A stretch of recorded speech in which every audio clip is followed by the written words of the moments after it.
Okay, so I would like to invite Dr. S. Bakirani, from Indian Council for Agriculture Research, National Research Center for Banana from India. Her title will be Biofortification of Banana to Address the Hidden Hunger Through Transgenic Approaches.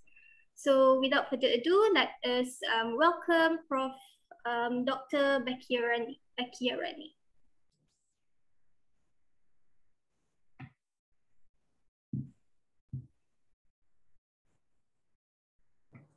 Good morning to everyone. Can you see my slides? Yeah, we can see your slide. You can share as a slideshow. Yes, thank you. Okay.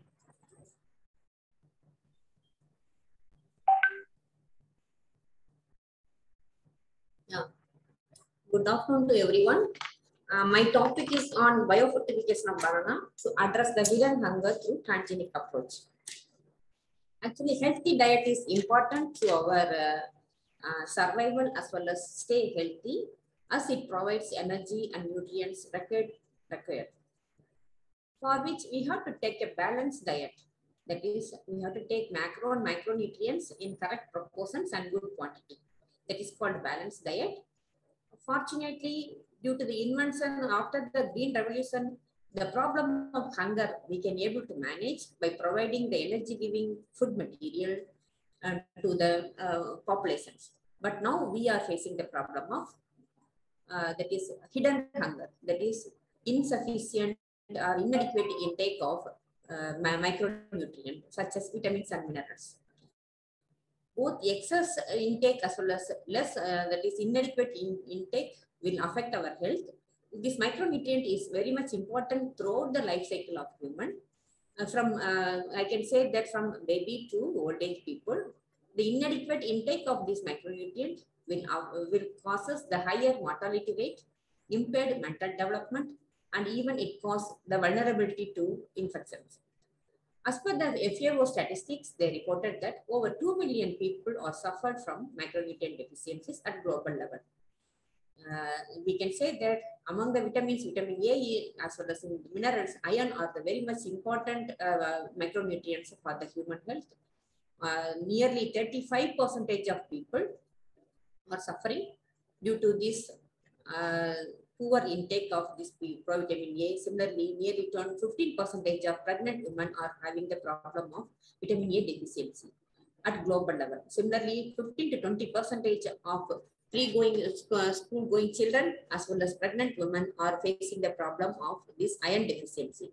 Though we very well know about the health benefits of iron, that is very much important for brain development as well as it strengthens the immune system.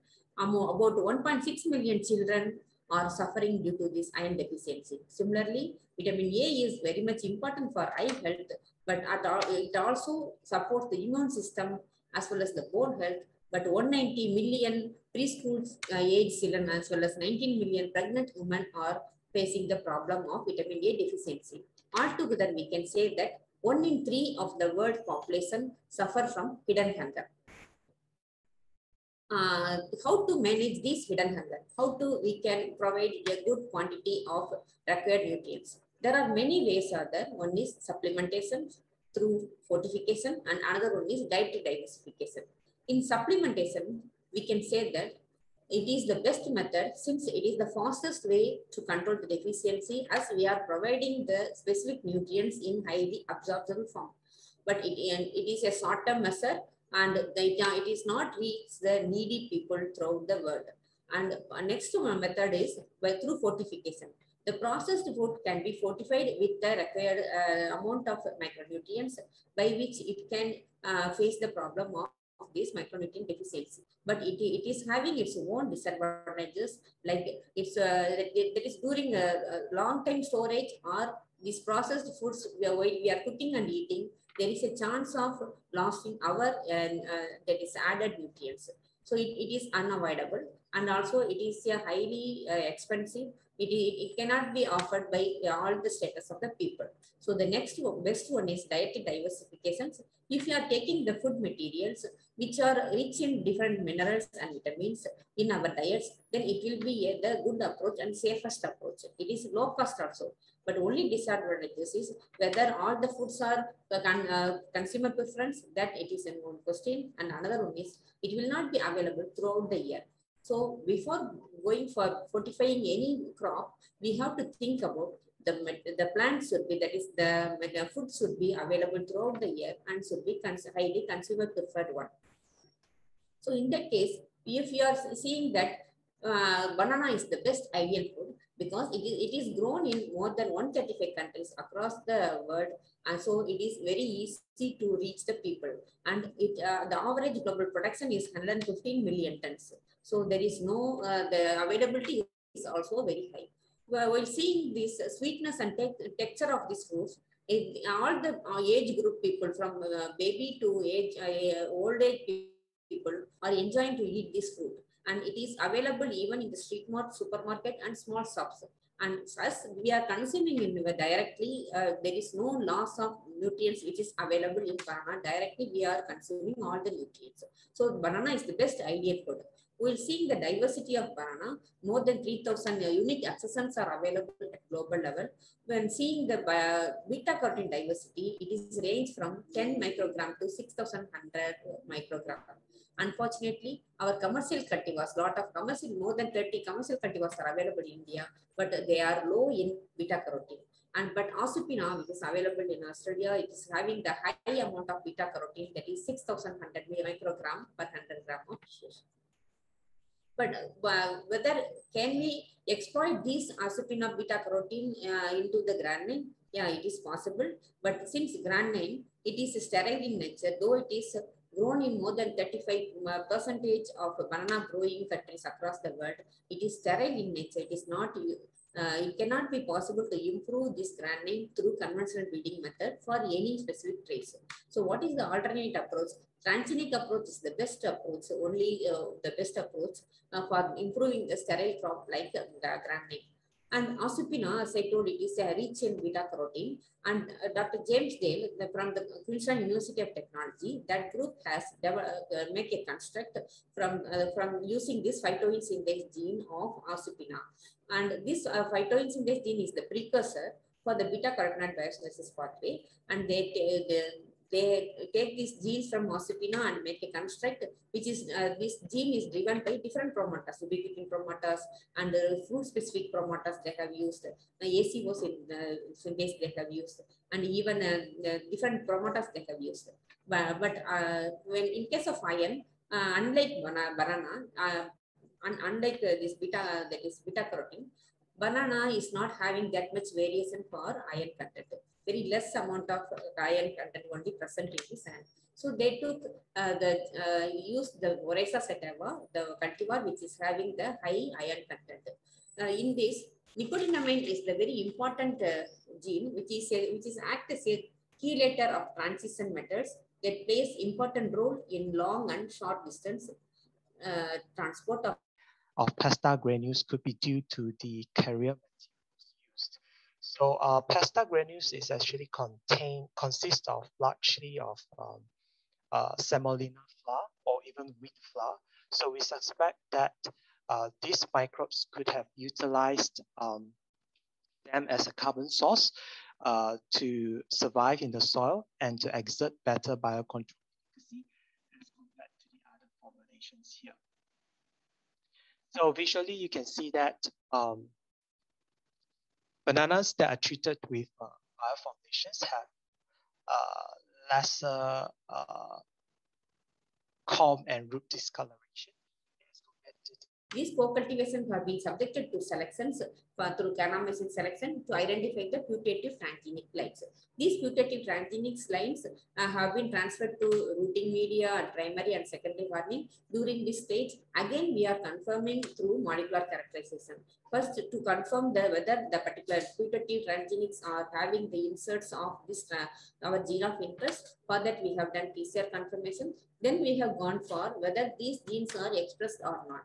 So we have done qRT-PCR analysis also and confirmed that they are expressed. Sometimes there is a contamination of agrobacterium. This will mislead the selection of this good event. So to eliminate these contaminated plantlets, we have done some multiplex PCR in the transgenic plants using the agrobacterium genes as well as our gene of interest genes. Fortunately, all the events are amplified only our gene of interest, not the virulent genes. This confirmed that our transgenic event, all the lines are free from this agrobacterium. All these confirmed, molecular confirmed transgenes events have been planted in our transgenic networks available at ICR National Research Center for banana. This is the big facility. And here we have, since it's a banana, it's grown in a large size. So we have we are having 4 transgenic networks. So in that we have grown all the transgenic plants which are molecularly confirmed, and we have grown as per the agro that is a good package of practices we have followed. At the time of harvest, we have taken the sample from bottom, lower hands as well as the middle hands, and we pooled together, and the samples have been taken for further analysis. For PVA content, we have analyzed through HPLC, and for iron, we have done ICP. Fortunately, all the transgenic events are having the higher PVA content than the control, which is having only 4 microgram per gram of dry weight. For that, we have to have a cutoff value. That is, those transgenic lines which are having more than 10 PVA content alone, we have selected. So then next, we have shortlisted these higher top that is overexpressed transgenic lines by using the that is Southern analysis. All these were subjected to Southern analysis to eliminate the events which are having the 2 copy numbers. If more copy numbers means there is a chance of going for the silencing. So in the initial stage itself, we have eliminated the 2 copy number events, and we are further proceeding only with the events which are having the single copy number. So sometimes if due to the overexpression of these that is beta carotene as well as the iron, whether it will affect other parameters like TSS, acidity, total sugar and total starch, that also we have taken into consider, and we have analyzed all these parameters and found that there is no variation in the normal taste as well as other content of even mineral content also we have analyzed. There is no much variation between the non-transgenic and transgenic plants. And based on this, we have one by one we have shortlisted, and next one is stable expression of these gene of interest is very much essential. So since it is a vegetatively propagated crop, we have gone for Ratun 1 and Ratun 2. First, we have based on the stable expression and yield, we have shortlisted, and the high yielding as well as overexpressed provitamin A as well as iron has been subjected to Ratun analysis or Ratun cultivation also. Then when going for this one, we found that some of the events are stably expressed in both main as well as Ratun crop 1 and 2, whereas some are overexpressed and some are less expressed. So for that, what we have done, we have identified the events which are stably expressed in main and Ratun crop alone we have taken. Similar kind of protocol have also been followed for iron also. Here the cutoff we have taken is more than 5-fold than the our wild type, that is non-transgenic line. It is ranged from 51 to 63 milligram per kg of dry weight of iron content.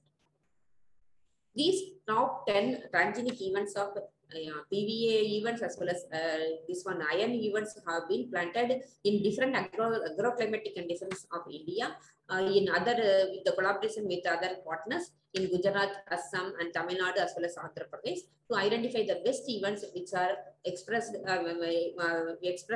all the agroclimatic conditions.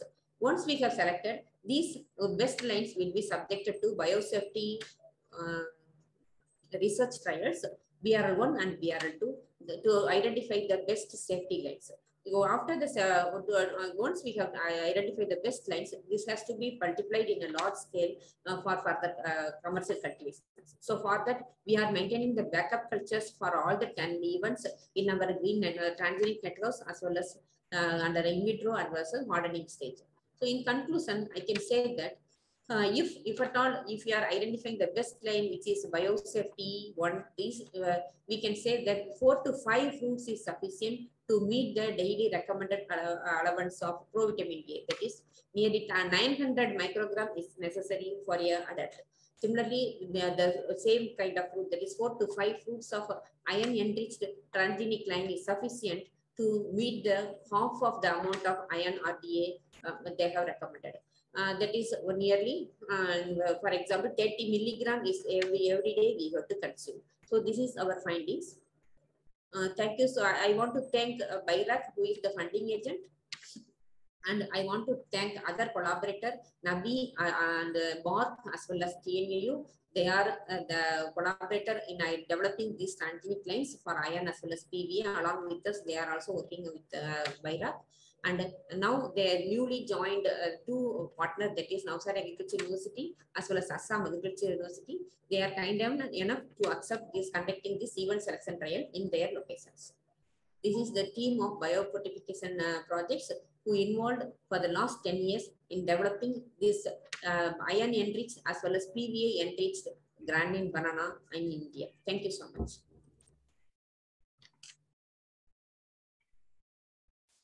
Thank you so much, Dr. Bakirani. A very interesting, informative presentation. So we have about 4 to 5 minutes for Q&A session. So anyone would like to ask any question? Currently, we don't have question yet in the chat box. Anyone would like to directly ask our speaker?